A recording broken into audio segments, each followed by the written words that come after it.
નવનીતભાઈ, ગોપી ઘાંગર બોલું છું નિર્ભય ન્યૂઝથી. હા બોલો બેન. આપની સાથે શું થયું હતું એ દિવસે? મારી સાથે માયાભાઈ મારે વાત થઈ હતી આપણે બગદાણા ટ્રસ્ટ બાબત કે બગદાણા ટ્રસ્ટમાં મેનેજિંગ ટ્રસ્ટી તરીકે કોઈ નિમણૂક નથી. તો એની મેં રીલ્સ જોઈ, એમાં માયાભાઈ જાહેરાત કરેલી હતી કે બગદાણાની અંદર આ મેનેજિંગ ટ્રસ્ટી તરીકે યોગેશભાઈ નું નામ લે છે. એટલે મેં કીધું કે આશ્રમની જયારે મીટિંગ થઈ ત્યારે યોગેશભાઈને જાહેરમાં કીધું કે ભાઈ મેનેજિંગ ટ્રસ્ટી કોઈ નથી. તો માયાભાઈ મને કીધું કે મારી જાણમાં નહોતું તો હું એનો વિડીયો માફીનો બનાવીને આપી દઉં છું. તો એને માફીનો વિડીયો બનાવીને મૂકી દીધો. એના પછી બીજા દિવસે એના છોકરાનો મારા ફોન આવ્યો, ભાઈ તું ક્યાં છો? જયરાજભાઈ નો.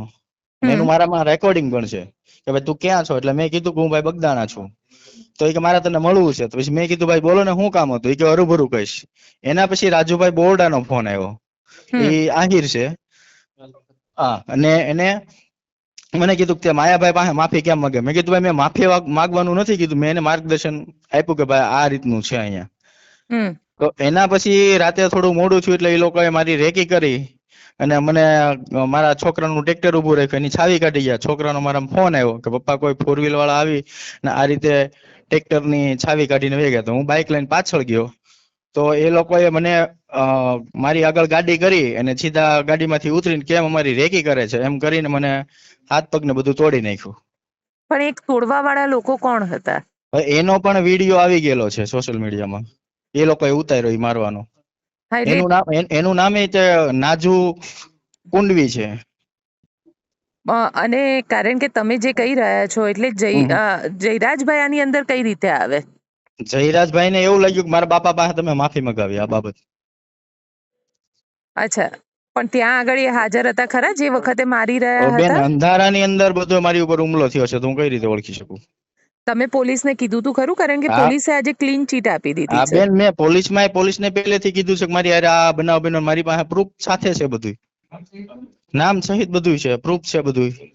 તો એફઆઈઆર માં અજાણ્યા શખ્સો વિરુદ્ધ એફઆઈઆર થઈ છે. પોલીસે મારી 3 વખત એફઆઈઆર લખી બેન. પહેલી વખત મેં કમ્પ્લેટ જે કાંઈ હું બોલ્યો છે એ પ્રમાણે મારા ઓડિયો વિડીયો પણ બધા બનેલા છે કે આ રીતનું મારી યાર બન્યું છે. તો પોલીસ કાઢી નાખે.